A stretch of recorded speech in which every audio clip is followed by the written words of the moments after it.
तो ये जो राज्यसभा का खेल जिसमें किसी को जीत तो किसी को हार मिलती नजर आई, इसी के इर्द गिर्द रखूंगी पूरी डिबेट। लेकिन शुरुआत कर लेते हैं हमारे साथ जो खास मेहमान उनके परिचय के साथ।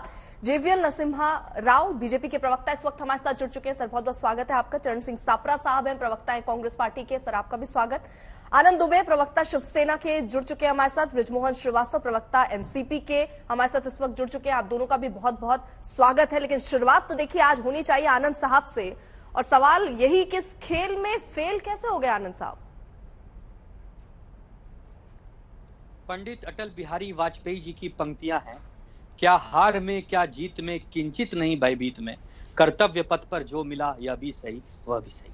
जब दो योद्धा रणभूमि में लड़ते हैं तो एक जीतता है एक हारते हैं, लेकिन इससे पूरी की पूरी सिस्टम फेल हो गई, पूरी पार्टी फेल हो गई, पूरी सरकार फेल हो गई, ऐसा कुछ नहीं है। देखिए अर्पिता जी, हमारे महाराष्ट्र की संस्कृति रही है कि ऐसे चुनाव अमूमन हम करवाते नहीं हैं, लोग सर्वसम्मति से ऐसे चुनाव निपटा लेते हैं। इसी को देखते हुए महाविकास आघाड़ी का एक शिष्टमंडल देवेंद्र फडणवीस जी के घर पर गया था, ये कहने कि आप विरोधी पक्ष नेता हैं, इस चुनाव को मत ले जाइए, इसको प्यार से हम समाप्त करते हैं। लेकिन देवेंद्र जी ने हमारी बात नहीं मानी। संख्या बल हमारे पास है, 42 के हिसाब से अगर 4 का गुणा करें तो 168 होता है। हमारे पास 171 की संख्या है। जब महाविकास आघाड़ी सरकार बनी थी तब हमें 169 लोगों का समर्थन प्राप्त था। और आप देखिए कि जब चुनाव होते हैं, चुनाव 4 बजे समाप्त होता है और शाम को 4 बजे से लेकर रात के 2 बजे तक मतगणना रोक दी जाती है। जो आरोप भारतीय जनता पार्टी हमारे नेताओं पे लगाते हैं वही आरोप हम उनके नेताओं पर लगाते हैं। लेकिन रात को 2 बजे केंद्रीय चुनाव आयोग जो है वो निर्णय लेता है कि शिवसेना का जो एक वोट है वो खारिज किया जाता है।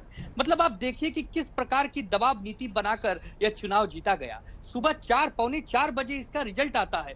मतलब भारतीय जनता पार्टी के पास नंबर न होते हुए भी, संख्या बल न होते हुए भी कैसे चुनाव जीता जाता है उसका प्रमाण आपके सामने है। ये तो वो पार्टी है कि इनके पास यदि विधायक कम होते हैं तो भी सरकार कैसे बनाई जाती है, उसमें इनकी मास्टरी रहती है अर्पिता जी। तो इसका मतलब ये नहीं कि हमारी सरकार फेल हो गई, हमारे सीएम साहब फेल हो गए, आप ये तो कह रहे कि मास्टरी है इनकी, और शिवसेना शायद अपनी मास्टरगिरी दिखा नहीं पाई। नहीं, मैं बता रहा हूँ इनकी मास्टरी किसमें है। इनकी मास्टरी राव साहब देने में वो कह रहे हैं दबाव बनाकर आपने इस तरीके के रिजल्ट परिवर्तन कराए हैं, वो सीधे तौर पर आप पर आरोप लगा रहे हैं। जवाब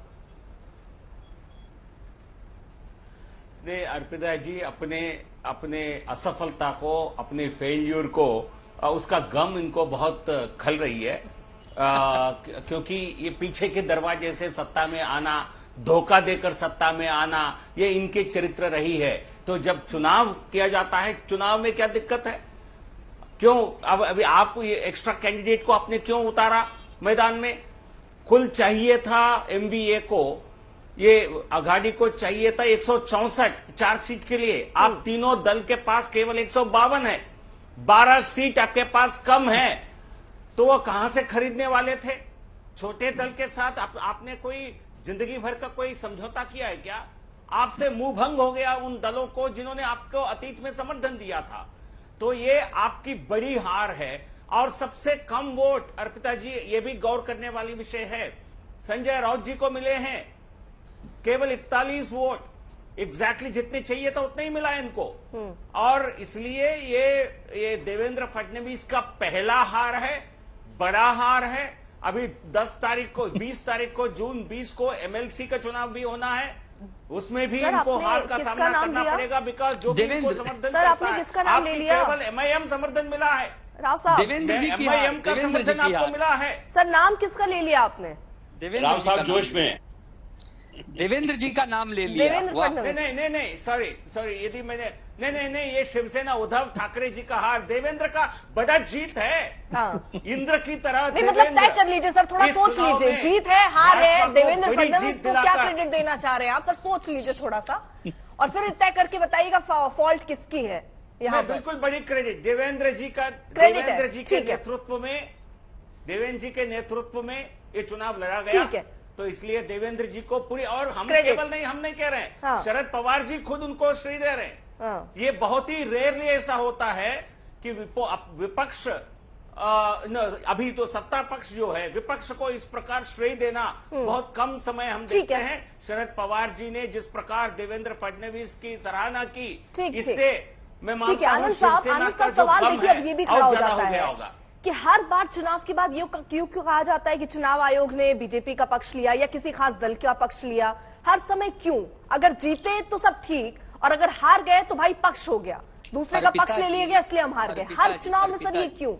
अर्पिता जी, इसलिए कि हमारे लोकतंत्र सिस्टम में 10 घंटा चुनाव को रोक देना, मतगणना को रोक देना, और वही आरोप जो कोई और हम पर लगा रहा है हम उस पर लगा रहे हैं, सेम आरोप में सिर्फ हमारे व्यक्ति को सजा देना, कहीं ना कहीं यह दोहरी राजनीति का एक मापदंड दिखाता है। यही हमें दुख था। हम देखिए, चुनाव हारना जीतना अलग बात है, हमारे पास संख्या बल थी, फिर भी हम चुनाव हारे और हम कोई गम में नहीं, निराश नहीं है, अगले चुनाव में हम फिर उभर कर आएंगे।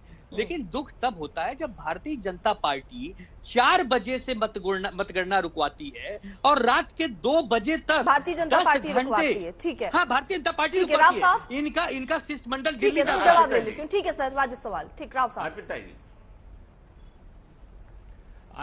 अर्पिता जी 4 घंटा क्या, ऐसा उदाहरण होंगे जब 24 घंटे रोके होंगे, जब तक अंतिम निर्णय चुनावी आयोग के तरफ से नहीं आती है तो काउंटिंग नहीं हो सकती। ये कौन सी बड़ी काउंटिंग है?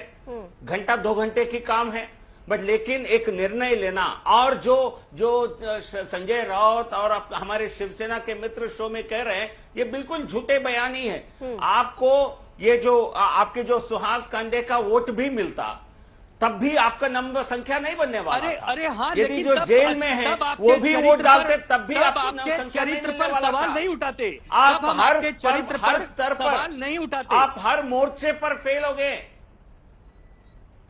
सर, तब हम आपके चरित्र पर सवाल नहीं उठाते। खुद आपके पार्टी में रहते हुए क्या उनका भुजबल के साथ वार नहीं चलता? तब हम आपकी तारीफ करते। लेकिन सुधीर भाऊ मुनगट्टीवार जी ने जिस प्रकार से पेपर दिखाए, उन पर कोई कार्रवाई नहीं हुई। देखिए, क्यों भाई? क्यों? आप किसी की तारीफ करने के लिए काबिल नहीं है, आप किसी के तारीफ करने के काबिल भी नहीं है, विश्वसनीय नहीं है, तो इसलिए आपकी तारीफ हमें नहीं चाहिए। तो आप अपनी और आपकी तरफ से एनसीपी के मुखिया चरित्र ऐसे ही एनसीपी के मुखिया शरद पवार जी ने जो श्रेय दिया देवेंद्र जी को, ये आपके खेमे में क्या चल रहा है उसका एक ट्रेलर दिखाता है।